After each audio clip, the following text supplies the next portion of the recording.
Yeah.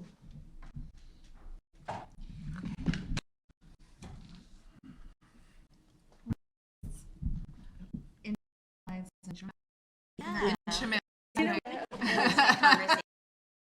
Work staff. I know. So I can hear me well. They said to talk into the microphone because it's being filmed. The panelists are adjusting. Good morning, everyone, and welcome. We're happy to have this huge with us to talk about to the world. Happy Pride Month, Happy Music Month, Happy Black Music Month, New York City, and there's June come on Sunday. So there's a lot to be very proud of and to shout out from the rooftops. Gender equity is really not easily understood or achieved, and today you have executives from the music business. Their experiences as allies and barrier breakers. Not only did the Me Too movement, the Black Lives Matter movements teach us that the need for areas of institutionalized sexism and violence, right, exclusion, women and gender minorities show us the great urgent need for action. And actually, all that's been going on the last 50 years of my life is still unfulfilled. In the music industry, many frustrated and unable to enter in their careers, let alone to reach executive positions. So we're going to talk about some research, data, telling numbers, which rely sometimes the data is situation is actually worse. A lot of positive stories to tell as well. People to feel whole in who they are, be able to express themselves naturally in advance. That's much easier than done. So, the topic of allyship, said to me, the rights movement featured Asian whites who were allies to the movement along behind the scene, and it's maybe talked about necessarily in media much because they weren't the face of the movement, really taking part as hits. In case, we're going to hear from some experts today, and we're going to start out with Matt. And my first question is, tell us, Matt, please tell us about LBGTQ that you commissioned, Billboard and Queer Capita, and two findings concerning the influence of the queer community within the music industry as artists. Notice the two successful wait till they were successful to come out as non-binary. Mm-hmm. And so I think you can interpret that a number of ways. Trans and non-binary community,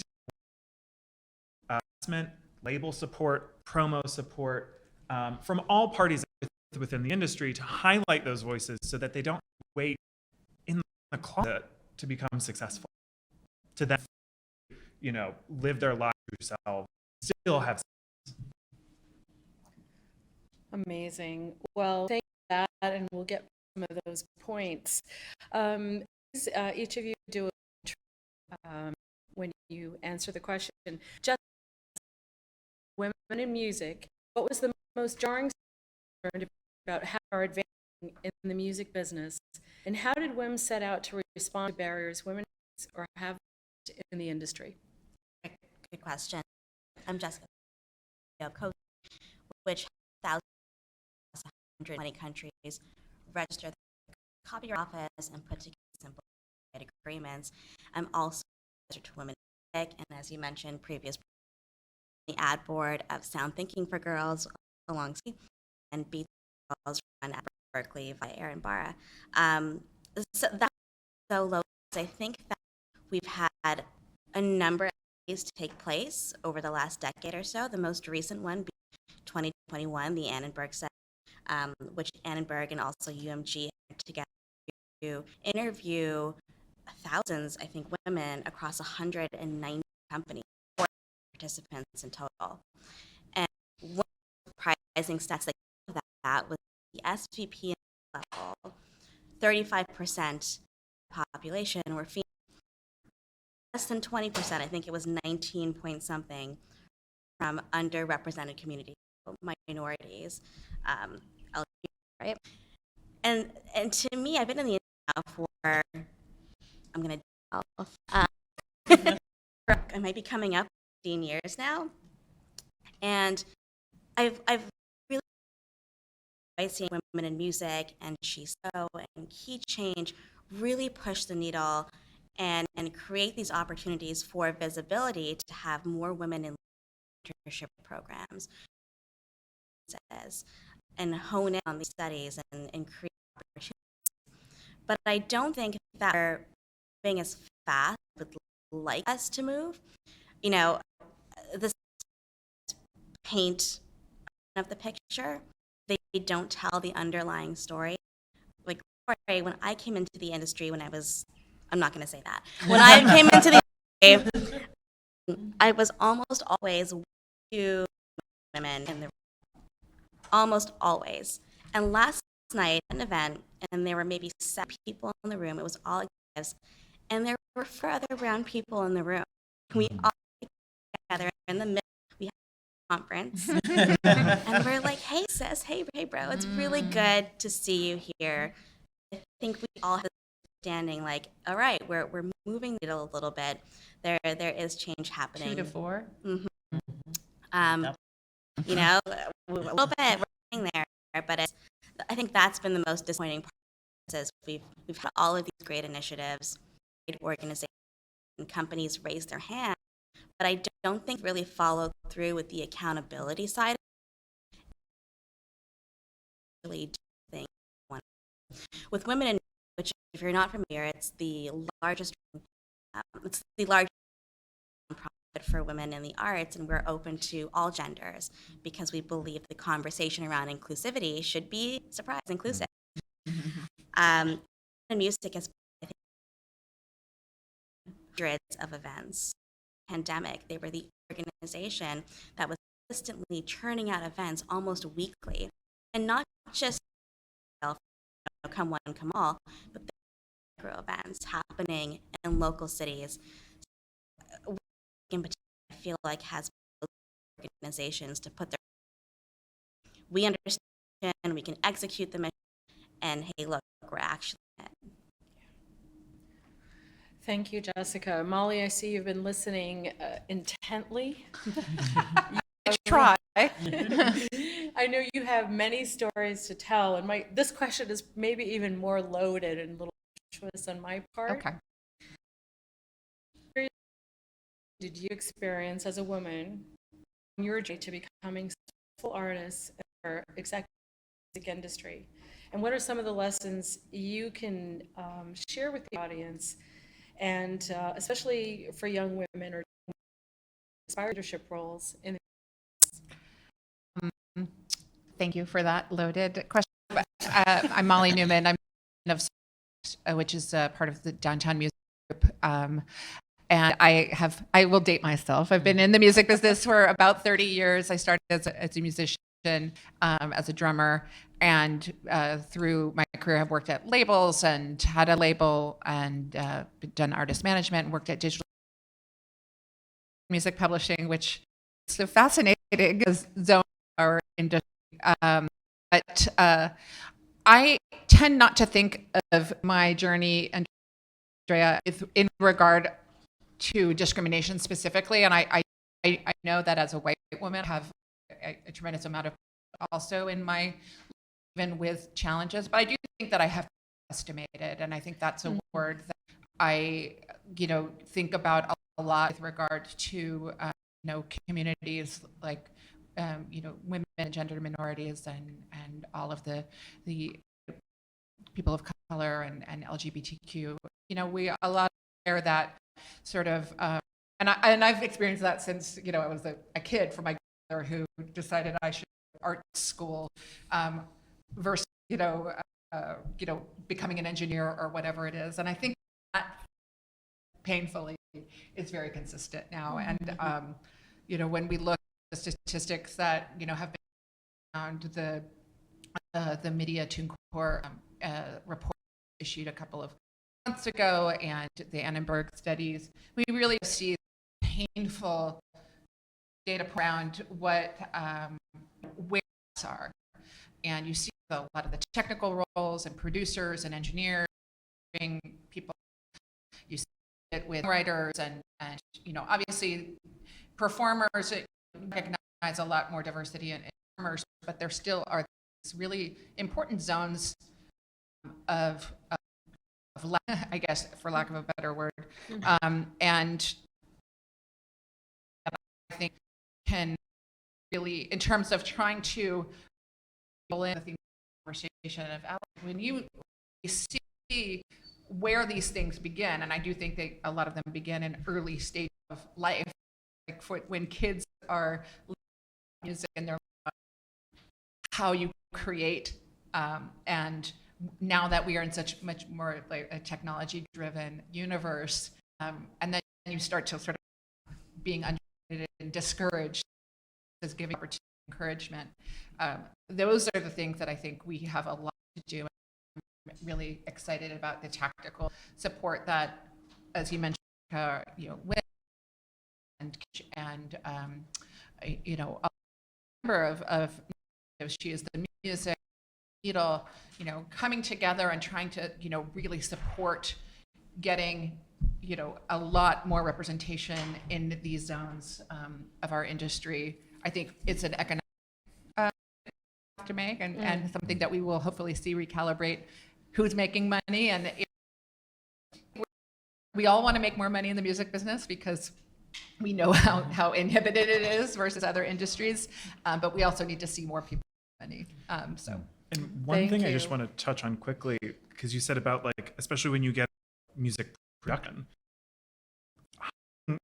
people who are more diverse in that space only enables more diverse artists, right? Like, how many female recording artists are the only woman in the room when they're recording their music, right? Like, you've got to create a safe environment, not just 100%.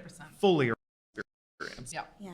Just to piggyback on that, I think from the Annenberg study, they found that 2% of all producers were female. Yeah. I remember when I entered, Women's Audio Mission had just done a study, and it was 6% at the time. So there's been some kind of decline that happened.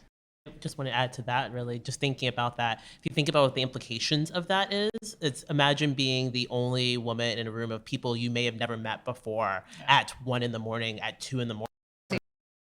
That actually might feel like, even if it felt like a safe space, after people have had drinks, maybe if people have had some drugs, things like that, all of a sudden the space that you'd been in for the last 8 hours, your workplace turns into an unsafe or hostile situation because there's nobody around to help you. And that's why the number probably went from 6% to 2%. That's a jarring situation to find yourself in. It's really challenging. Yeah, surely is.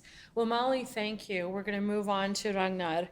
As one of the 3 founding parties and managers of the European Keychange movement, the other 2 being Reeperbahn Festival in Hamburg and the PRS Foundation in London, what drove you to help this movement and why?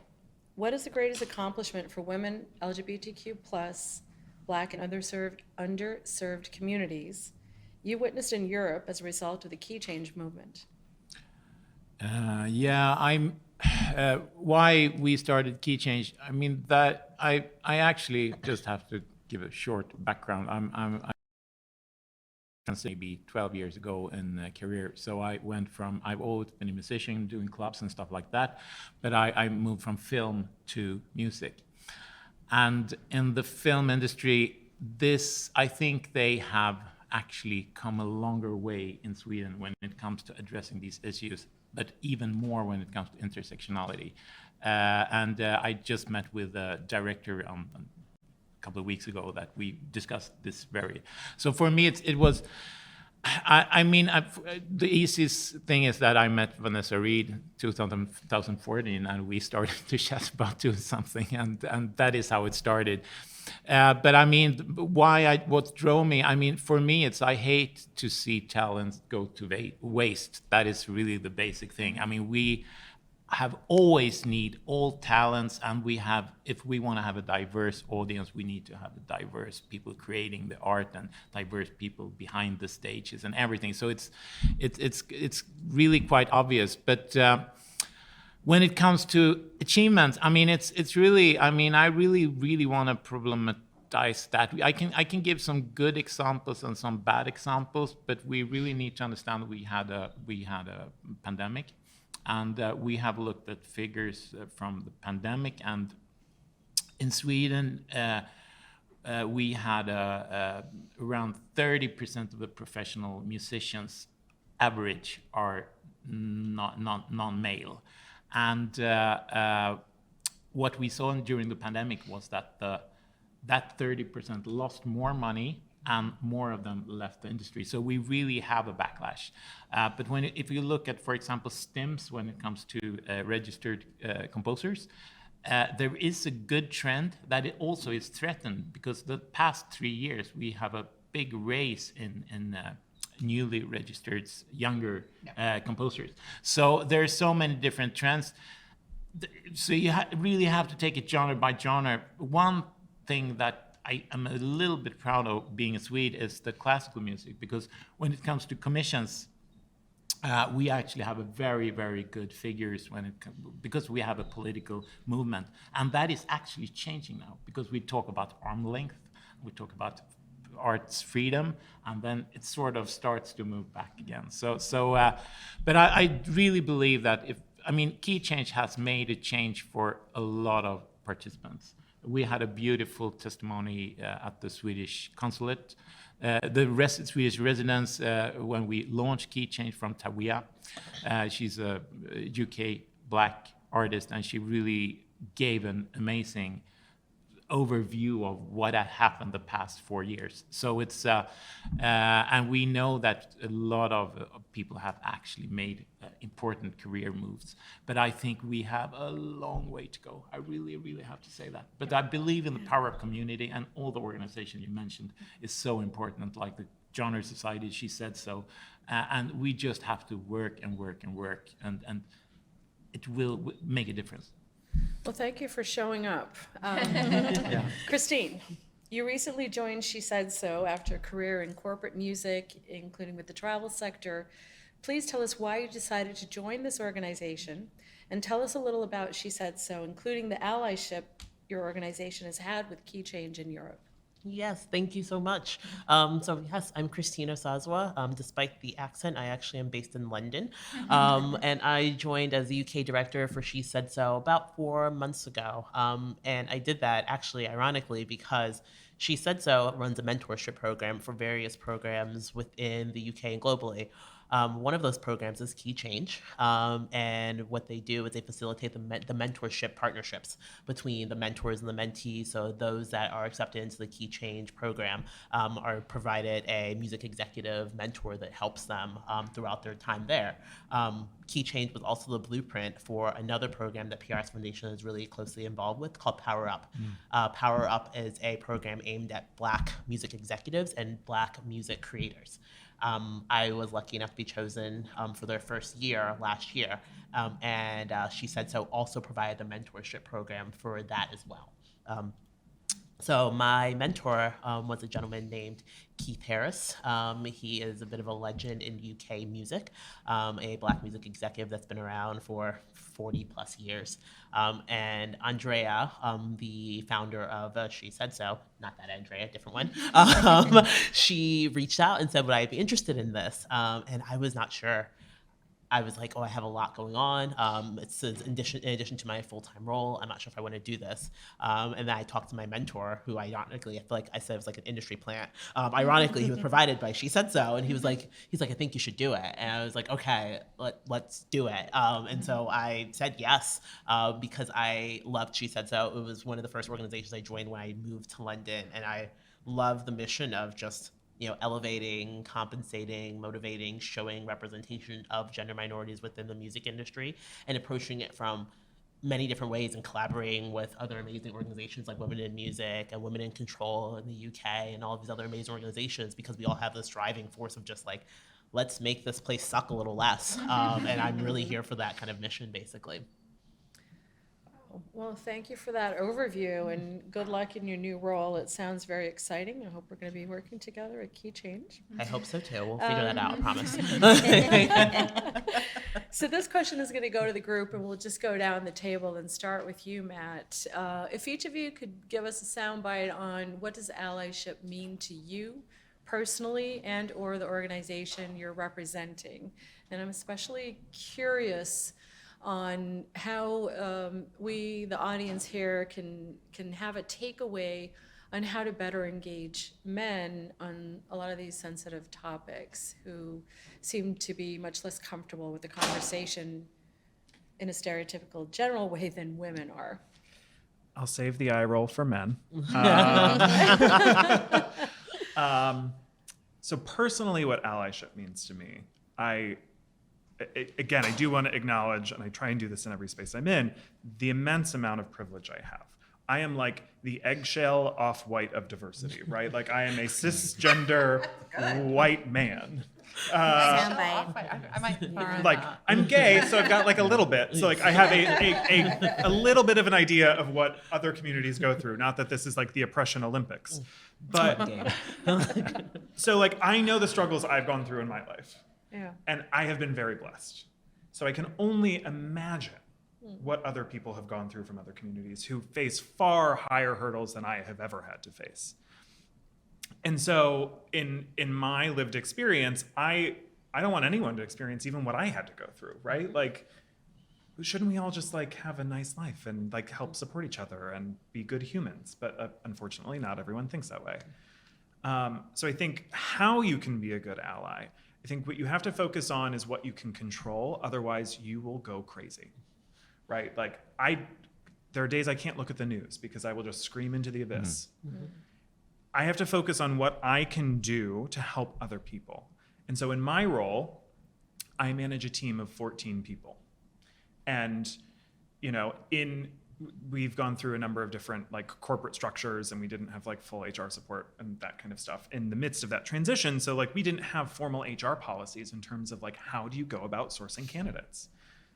Don't wait for someone to tell you how to do that, right? Like it is on every one of us to make sure that before we even start interviewing people, you've got a diverse slate of qualified candidates, because there are qualified, diverse candidates.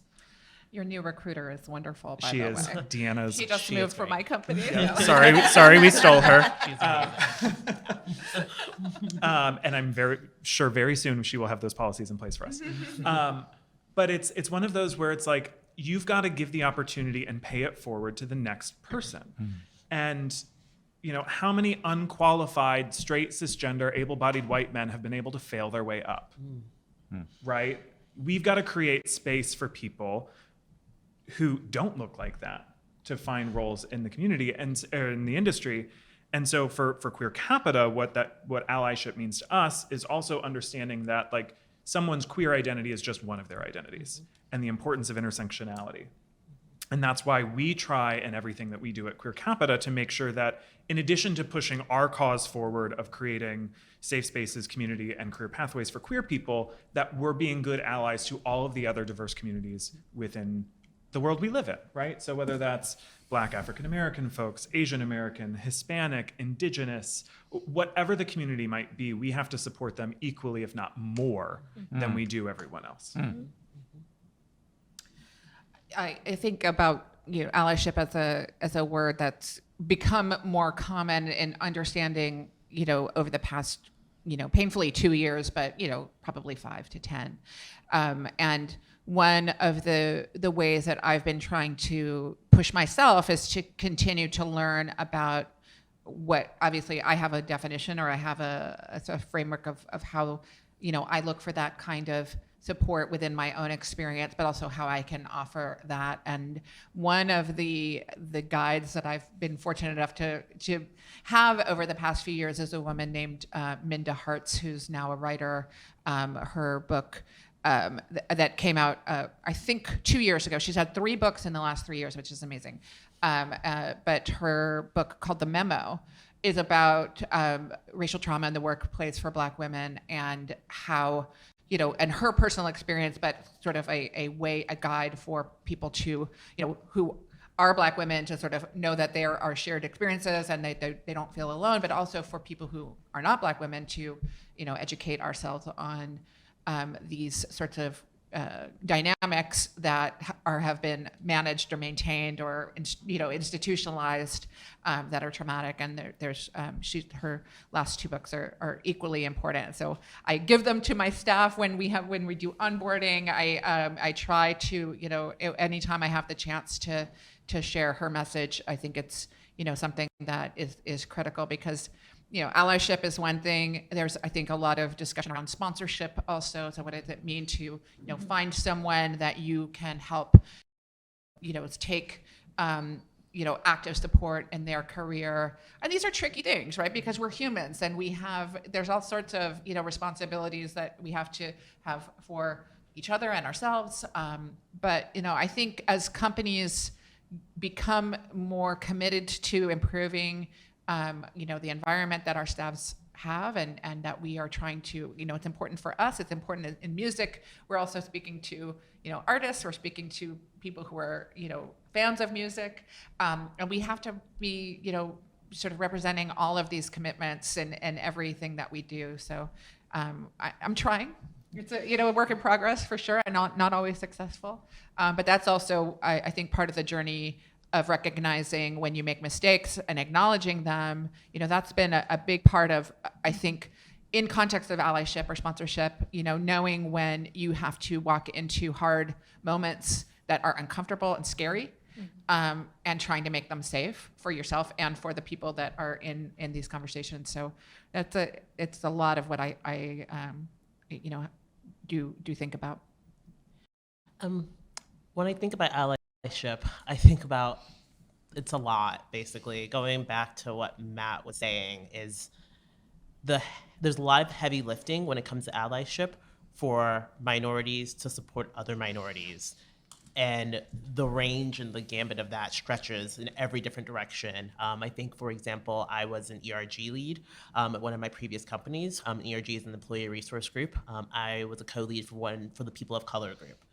And the co-leads for all the other groups, from the queer group to the parents group, to the women's groups, et cetera, almost all of them were just other minorities. And we were all very much in support of one another, but we were tasked to do so much heavy lifting for not just whatever group that we were running, but for all of the other groups as well. And it felt that there was an understanding and a need for the allyship amongst the groups. So when we needed to lobby for something together, we all came together to work on that. But we were still doing so much heavy lifting for so many people. We found that we were essentially fighting the fight for everybody when it came to parental leave, when it came to promotions, when it came to job security, when it came to mentorship, sponsorship. We were fighting the fight for people that essentially were not fighting the fight for us continuously. And so allyship is a struggle because often the default for allyship is other people that are also marginalized working to make it less marginalized for other people. And I think bringing people together to the table to say, hey, people that feel like this isn't their fight, this isn't their struggle, know that there are people in the background fighting for you, even if you're not fighting for them. And I've always struggled with this concept of allyship because the allyship often does not come from the people that are the most privileged. It comes from the other people that are struggling just in different ways. And I think bridging that gap is something that we need to work on regarding allyship, is bringing everybody to the table, not just all the other people that need the support in another way, pulling the resources together. And I think what's interesting about that, and there's an activist that I follow on Twitter, and she made this really keen observation of racism against Black people is not a Black person's problem. Yeah. It's a white person problem. Yeah. Mm-hmm. They're the problem, right? Yeah. Black people aren't running around being racist against each other. Yeah. So the idea of allyship is that the problem sits with the community of privilege, which is why it can be so frustrating. So come to mind just listening to you all speak. I think words like allyship just like words like mentorship can kind of have this heavy feeling to it. It sounds like it's a lot of heavy lifting, but it doesn't have to be, you know, especially when we talk about hiring and diverse hiring. An act of allyship can be as simple as just posting to She Said So, to Women in Music, to any of these groups, hey, I've got a job opening. It's really that simple, and a lot of these organizations will do the legwork of even funneling candidates to you. So, you know, that's just a really simple action that you can take today. I think the bigger part of the conversation, to your point, is about intention. Don't just do these things because you know you're supposed to. Really understand the intention behind it, because when you act in a way that is disingenuous, it has ripple effects to the organization. And I can tell you there are two very specific examples that come to mind. One was during BLM and the Black Tile Tuesday. You know, there's one CEO I remember who told his marketing team, yeah, fine, you know, put the tile up, but I don't really get why we have to do this. And that, like, to have employees that hear that, put yourself in their shoes and understand how you've just oppressed, marginalized, discounted them in so many ways.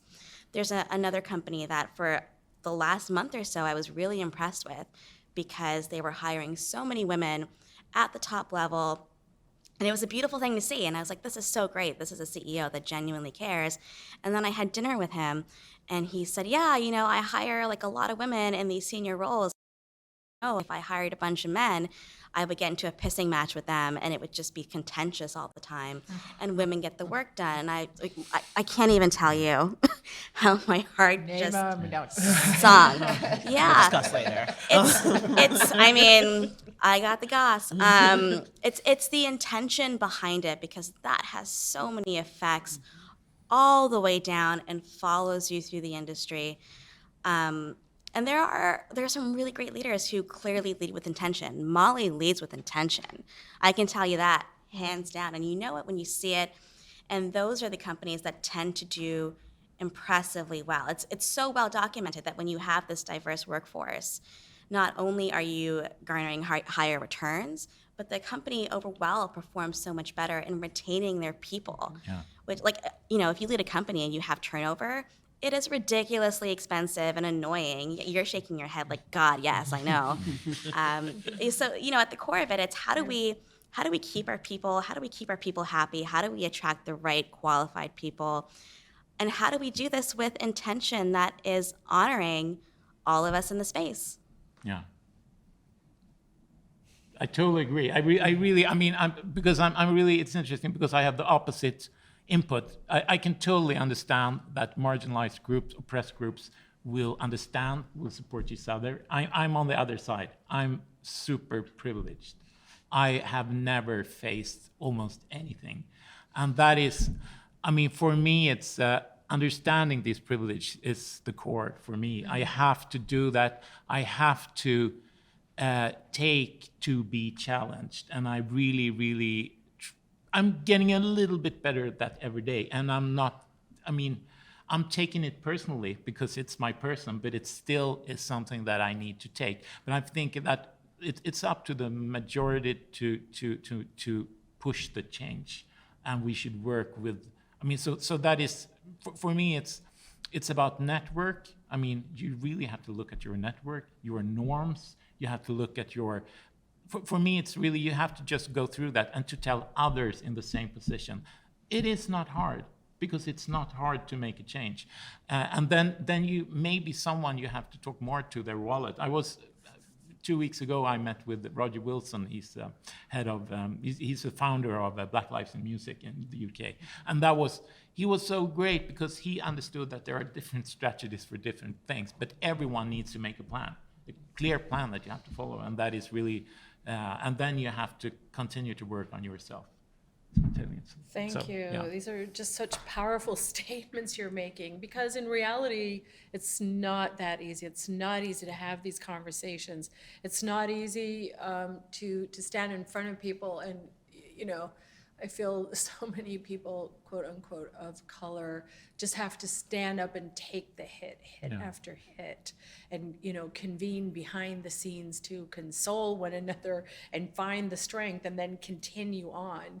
And it's like you said, the mainstream or the majority really need to own this wake-up call and speak the language. So I know we're running against the clock and we started a little bit late. I have one last question, and then we'll open it for a few questions from our wonderful audience. If we could do this really fast, who and why? Each one of you, and we'll start with you, Ragnar. Who are some gender inclusive barrier breakers you admire in the music industry, or maybe another part of the creative sector, and why, and what's been particularly effective in communicating their message about gender inclusiveness? Go. Oh, boy. yeah. What a question. I didn't prepare that. But I mean, for me, okay, I go back. I mean, for me, it's personally gender breakers. That is Patti Smith. It's Tina Weymouth. It's Kim Gordon. That is because I was in that world. They were sort of playing different kind of instruments, have different kind of attitudes, and But what also makes me sad is that since it's the men who tell the story, they are a little bit pushed aside, and we talk about others. But I mean, I really, yeah. Jessica. I stop. Okay. In our industry, obviously, Molly, and Downtown has done phenomenal things. I think Downtown was one of the founding partners of. Well, I have to say, I think you probably got me my job now, because You think so? she was you put me on that panel that Justin was on. I was like, who is this guy that's on this panel? Which was a great foresight of yours. But that was the first time I met him Wow, I in didn't know that. 2015, right? 2014. Do I get a finder's fee? Yeah. Okay. No, so Molly, in terms of leading with intention, Downtown does great things as one of the founding partners of Sound Thinking for Girls. Nicole Barcelona, who's leading Women in Music right now, doing phenomenal, crazy things. And it's just such a soldier. All of the organizations coming together. And then outside of the industry, there are great things we should be looking at. For example, Procter & Gamble's support of Free the Bid, which is a directory of female-led directors, producers, composers, editors. And Procter & Gamble put their hand up and said, all of our productions, all of our products must use for every single thing one person per project from Free the Bid. So it's that kind of intention that has big ripples. And then Carla Harris, who is on our advisory board, she is the number 2 at Morgan Stanley, vice chairwoman. If you're not already following her on Insta, you should be. She drops these wisdom bombs. She's like kicked my ass once or twice, and just I needed it. She is phenomenal and has a book coming out in September. Christine.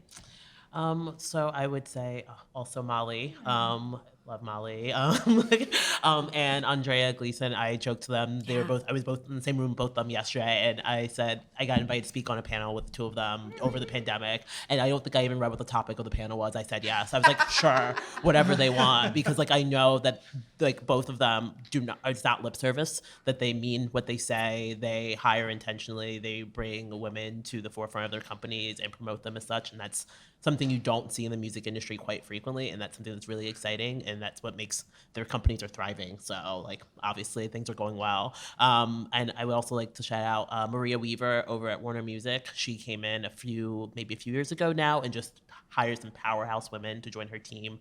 And Kat over at ADA and Warner Music as well also came in and was like, we're bringing in some amazing women, join the team to make things happen. And I just love seeing that happen, and that's really exciting to see, like, movement forward. And just from like another side of things in the music industry, there's something called the F list. And there's a bunch of different people that kind of brought that together, but essentially it's a list of women composers, women performers, women creators that are literally a list. And if your people are like, we can't find a woman to do this, there's literally just like a list now, and it's called the F list. And I'm like, what a brilliant idea. So when people say they can't find them, we can point them in that direction, which is really exciting. I love all these names. I feel like I wish, I know you're taking notes. I want to check your notes. I